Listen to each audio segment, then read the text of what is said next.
Hai teman-teman, jumpa lagi di Evrakom. Kali ini kita akan membahas Asus VivoBook Ultra K413F.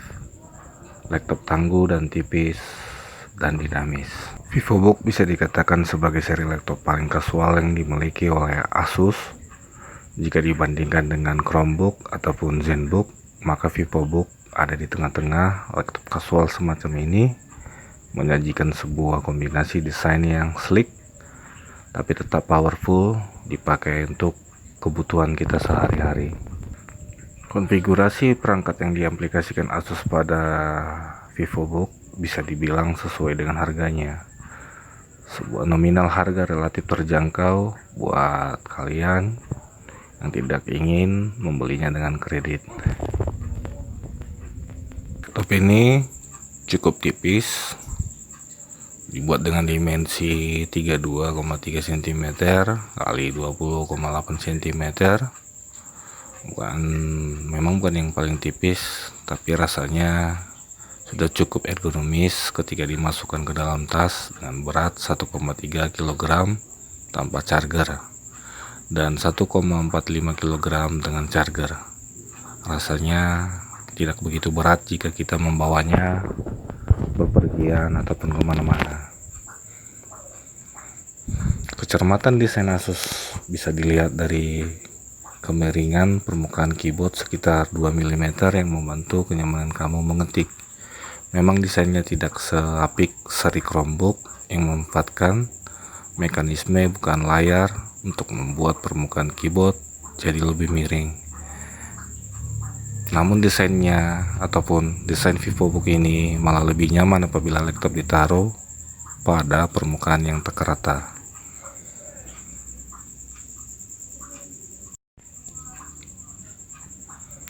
Meskipun bodinya sangat ringkas, Asus VivoBook ini tetap mengusung layar agak sedikit lebar 14 inch berkat adopsi teknologi Nano Edge display. Teknologi tersebut memungkinkan laptop tampil dengan bezel layar yang sangat tipis, yaitu hanya 4,1 mm dengan screen to body rasio hingga 87%.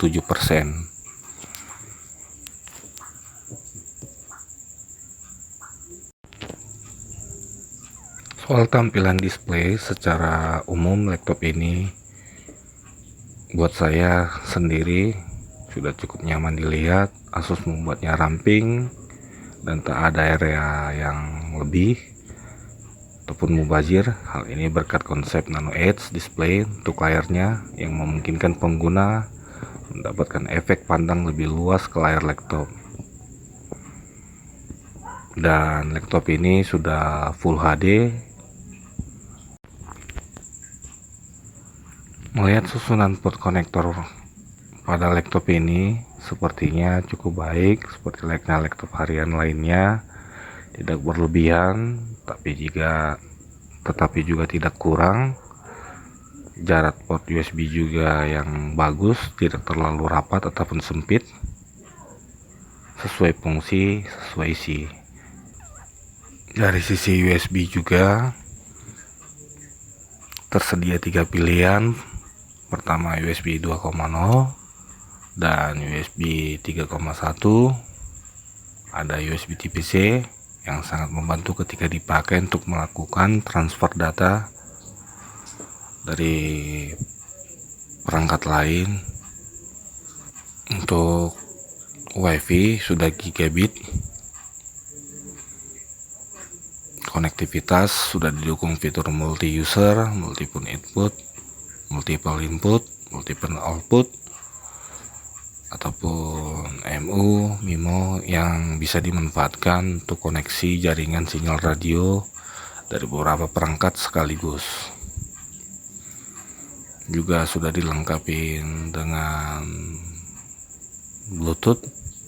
Laptop ini juga sudah dilengkapi dengan fitur fingerprint yang terletak di sisi kanan atas trackpad ataupun touchpad. Keberadaan fitur pengaman semacam ini bisa sangat bermanfaat untuk memproteksi si laptop bisa dikombinasikan dengan pengaman yang menggunakan kode ketika sign in, tentu akan lebih baik lagi. Kita juga akan menemukan kamera ataupun webcam yang sudah HD, yang dibingkai di atas laptop. Kualitas lensanya juga sudah cukup lumayan, walaupun kita gunakan seperti saya menggunakannya di ruangan yang kurang cahaya.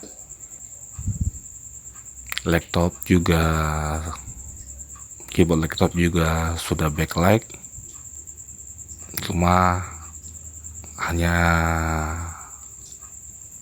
warna putih, belum RGB. Dan untuk tingkat keterangannya bisa kita atur sampai 3 tingkatan kontras backlight keyboardnya. Laptop ini dibekali dengan RAM 8GB DDR4 onboard dan dibekali dengan prosesor Core i5 generasi 10, SSD NVMe 512GB. Laptop ini juga dibekali dengan GeForce MX 350, bukan GeForce MX 250,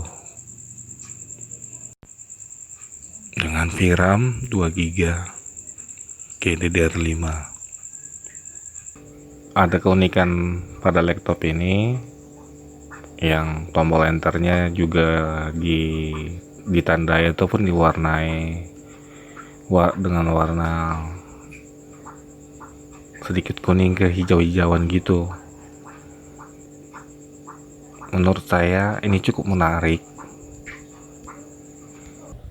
Bahan dari laptop ini terbuat kombinasi dari aluminium alloy dan plastik. Satu lagi yang menarik dari laptop ini sisi grafis, dengan mengusung Nvidia GeForce MX 350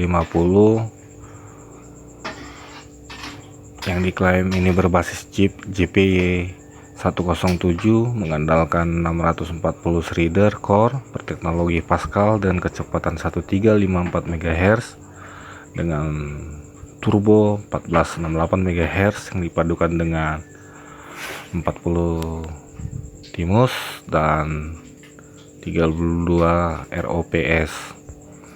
Kartu grafis GeForce MX 350 ini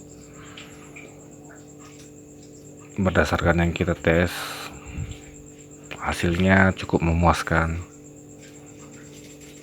VRAM 2GB GDDR5 berkecepatan 7 GHz dengan antarmuka memori 64 bit. Sektor audio membekali laptop ini dengan speaker stereo Harman Kardon sertifikat yang didukung teknologi S-Power dan Asus Sonic Master yang cukup enak didengar oleh telinga.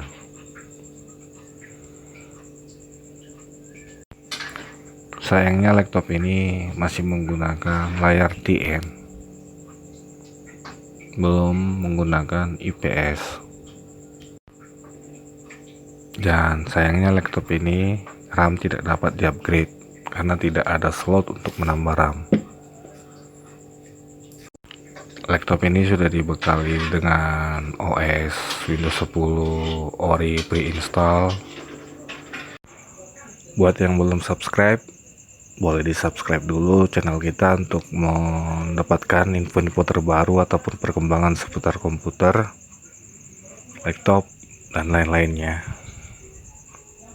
Jika ada pertanyaan, dapat diisikan pada kolom komentar. Kita akan membalasnya secepat mungkin.